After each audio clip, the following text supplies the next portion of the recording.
Guys, give it up for the legendary Bruce Campbell. You know, I was in the neighborhood. Bruce, what an honor it is to have you here with us today at ComicCon. I'm a huge fan of yours. I'm excited to talk to you about so many different things. We're going to talk about a whole bunch of stuff today. Sure. But I want to start with your latest and greatest. You Okay. have a new series coming up. It's on Peacock. It's called Hysteria, horror series about a band of misfits in the late 80s. They started a death metal group to basically capitalize on what they called the Satanic Panic, and then things go very, very, very, very wrong. Tell us. The interview is over. And that's a wrap. That's it. Tell us a little bit about who you play and what lured you into the series. First of all, it's good writing. Mm-hmm. For me, you know, I've done a few horror things, and I get really weirdly picky if I get submitted a horror project. I'm like, okay, I can understand what's that. new? What are you going to do with me? There's a Blah, bar. blah, blah, blah, blah, blah. So the writing was very good, and I was like, The setting is, you know, late 80s Michigan. That's my home state. I play the chief of police, Chief Dandridge, and it's a little bit. He's in the eye of the storm. He's like it's a rare case where I don't play like a psychotic character. He's like actually a rational human being. While this small town, crazy shit starts to happen in the small town, and they don't know if it's the death metal thing, if it's related. No one can figure it out. And so that to me is the intriguing part. And it's a great, basically young cast. You know, what I like about them is they have collagen. Yeah. Yeah. This was. I mean, seriously, they're so young and full of life. It's awesome to work with young actors. Sure. Because I can mold them. Yeah. Yeah. How real was the Satanic Panic? Do you recall this era in American history? This was a real thing, right? In the late, was that an 80s kind of deal? Yeah. Well, it was probably a response to sort of the religious right. There's always, whenever you get something swinging one way, someone else is going to go the other way. Yeah. It may have just been a weird grassroots reaction. Yeah. People love to bring up Satan if it'll give a little punch. Yeah. Yeah. You know, Satan's always good for tickets. Satan is good. Satan You know. sells. Satan sells. Satan does sell. I mean, you mentioned the writing. You mentioned the young cast. What are the other sort of most important factors the location? What are some of the other most important factors you consider when choosing a role these days? What happens with the guy? If you're man number 6 in a scene, and at the end of the scene you go, right, let's go. There's nothing there. Yeah. So you got to have something going on. A part has to be written with something in mind, and you should never be able to switch my lines with anybody else's. Because I get scripts submitted and I go, okay, that guy, anyone could say that line. Yeah. Anyone in this whole scene. Right. So the idea is that they write specifically enough to a character where nobody else can play that guy. So that's where we are. That's what got me. Yeah. So it's not a standard horror, and it's a great who the hell done it. Only it's a satanic version of a whodunit, Right. which is creepy as hell. Yeah. Small towns, that doesn't happen. You get DUIs and, hey, sleep it off, buddy.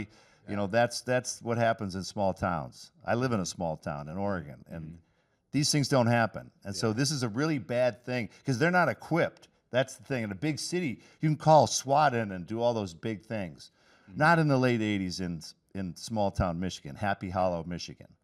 Not going to happen. Yeah. You've obviously played much in the Satanic Sandbox in the Evil Dead series as Ash. Yeah. Are there going to be nods to that character? Do you like when they sort of throw nods at Ash in your other work, or do you try to keep those worlds separate? I have to say this. In my personal toolbox, it's handy to have come from a horror background. Yeah. Because whenever the director says, okay, creepy shit's happening, I know how to react to that. Right? Yeah. I think some other actors would go, well, is it a real demon? Is it in my head? Yeah. I know to furrow my eyebrows, and I've got it. Yeah. You know, so it's nice to have that background. Yeah. I know you've talked a lot about Ash and Evil Dead over the years. I'm going to try my best to ask you something you've never been asked. It's probably impossible. That's all right. I'm probably going to fail miserably. It's all right. But I mean, that series was such a wild swing from the get-go. What do you remember about your very first reaction to hearing about this character? Well, Sam's initial idea, because we had all seen the late 70s horror movies at the drive-ins, Texas Chainsaw. We were studying them because we thought, if we're going to make our first movie, let's do a horror movie because they can be cheap. You don't have to have stars.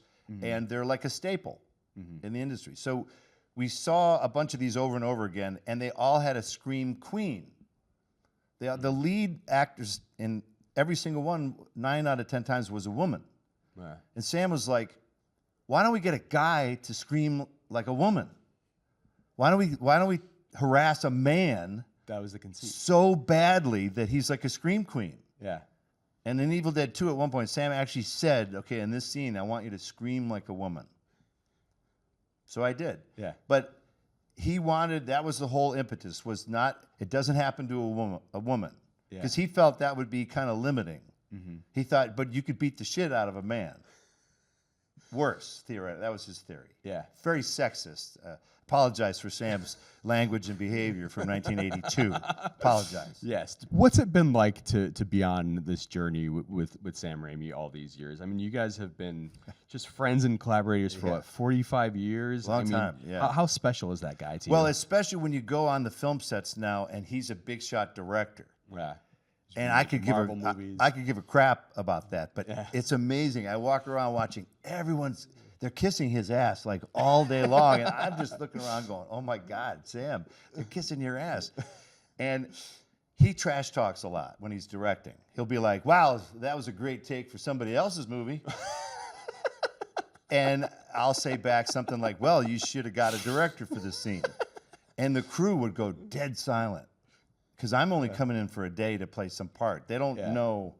Half of these people are 25. They don't know any of the history. And they're like, why is this day player trash talking the great Sam Raimi? So that's my favorite part. Is just to watch the crew behave around him. Yeah. And me not behave around him. I think you said you were retiring, Ash, after the Stars series. Yes. Are you still retired from the character? I'm pretty or retired. Are you reconsidering? We are talking about an animated version, though. Okay. I will do that. Okay. All day long. Yeah. Because my voice hasn't aged as much as I have. And a lot of this crap is physical. Yeah. It's just, I'll send you this series of emails I sent to the director the last season of Ash vs. Evil Dead. Hey, pal, the legs are kind of giving out. Hey, is Rice-Show, the stunt guy, available today to do a little running? What do you say? Next day. Yeah, my left knee's a little wonky. Hey, when he crouches down, let's get Rice-Show in for some of that. I mean, it was so pathetic. Each email was how I was falling apart. I'm like, I can't sustain this because you start to see these Star Wars movies where every character is 75 years old, and I'm like, is that me? Is that me? Are they going to try and morph my face younger again? It's just time to hang it up, man. Because I felt we ended Ash at the top of his game. And as an actor, I still had my faculties. I don't want to do Ash when I can't do Ash. Yeah.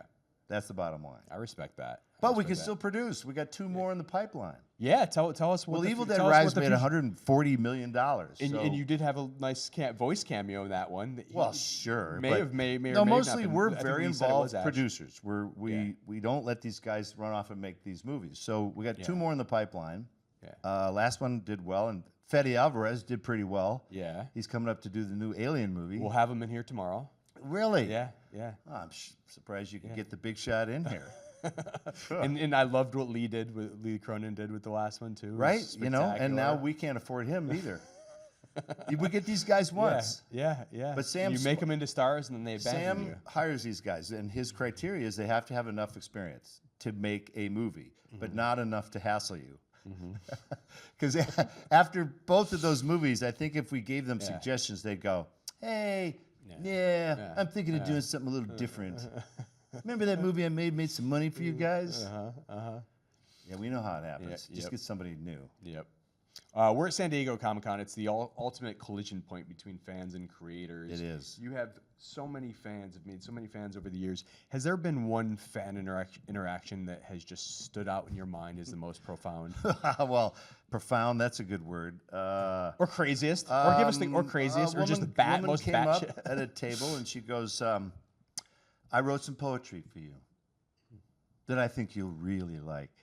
And she was very goth, which is fine. A lot of Evil Dead fans are very tatted, very, very pierced. Yeah. So she slid it over to me, and I said, "Oh, thanks. I'll take a look at that when I have a moment." And she moved on, and I had a moment, so I started to read it. And it was probably the most disturbing string of sentences I've ever read in my entire life, because she felt, if I'm in horror movies, you must love this dark shit. Yeah. And I'm like, oh, man, if you only knew that I watch Lawrence Welk and shit like that.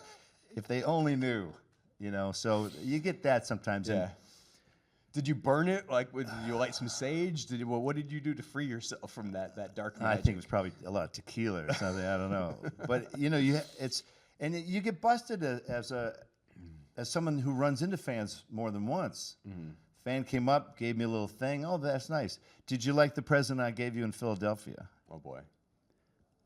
Philadelphia. I couldn't even remember Philadelphia. Yeah.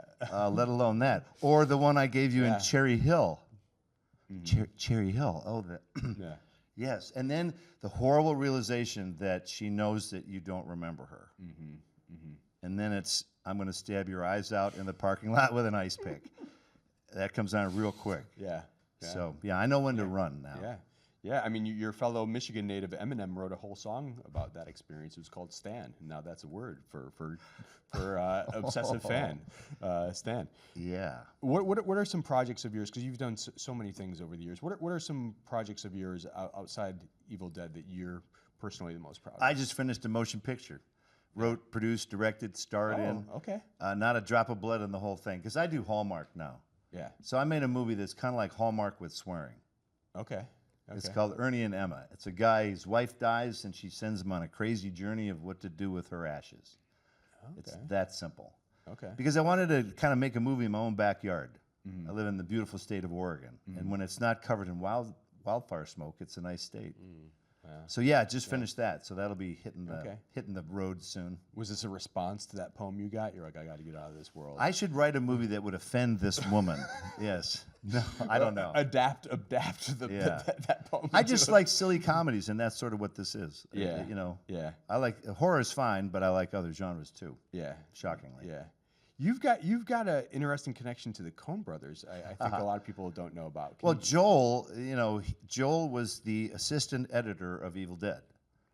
So that's how it started. Yeah, for Joel, it was like, hey man, while you're down there, get me a cup of coffee. Yeah. and Sam really liked him, and he knew that his brother Ethan, who was a statistical analyst for Macy's. Okay. He knew these were really interesting guys, and they wanted to make a movie.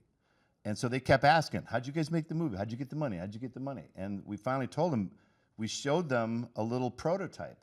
We filmed ours in Super 8, and we showed investors this little Super 8 movie, very crude. What those guys did is they made it look like the movie was made. They cut a 2-minute coming attraction, but they shot it in 35 millimeter, and they showed it to investors in theaters.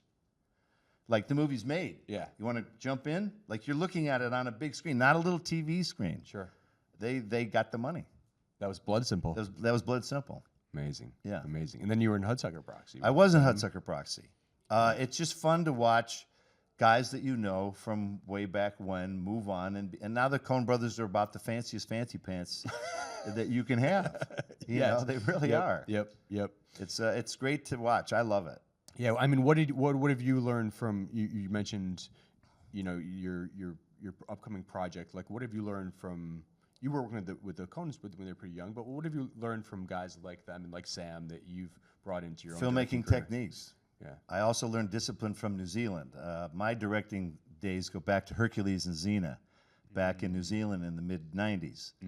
And they were very disciplined. You only worked a certain amount of hours, and you had to ask if you wanted overtime. And they would say, nah, we're good. Yeah. They had different rules down there. Yeah. And so I became a very disciplined director. So I have no tolerance for, filmmakers love to brag about their 18-hour days. And when filmmakers say that to me, I go, that means you don't know what you're doing. I mean, it's nothing to brag about. Yeah. You want to be aware. Yeah, so the trick is I like bringing in ideas about filmmaking that I didn't know about. And there's a lot of lost information over the generations. Guy like Clint Eastwood people should study, filmmakers should study him. He's done it 3 o'clock every day. Yeah. Yeah. There's a reason for that. He knows how to get it done. And probably contributed to his longevity, right? But you got to have something to do. I mean, I hope I croak walking between Hall H and Hall Q. You know, this is how you want to go. Absolutely. You want to die at Comic-Con? Yeah, Comic-Con, some airport transfer like Tucson. Bam, boom. Yeah, you're gonna keep going. Yeah, keep going. To do what? Be a crappy golfer? I'm already a crappy golfer. What? Now I'm gonna do that full time and feel like shit the whole time? Well, that game wasn't any better today than it was on Tuesday, was it, Frank? No, it wasn't. No, I got to keep working.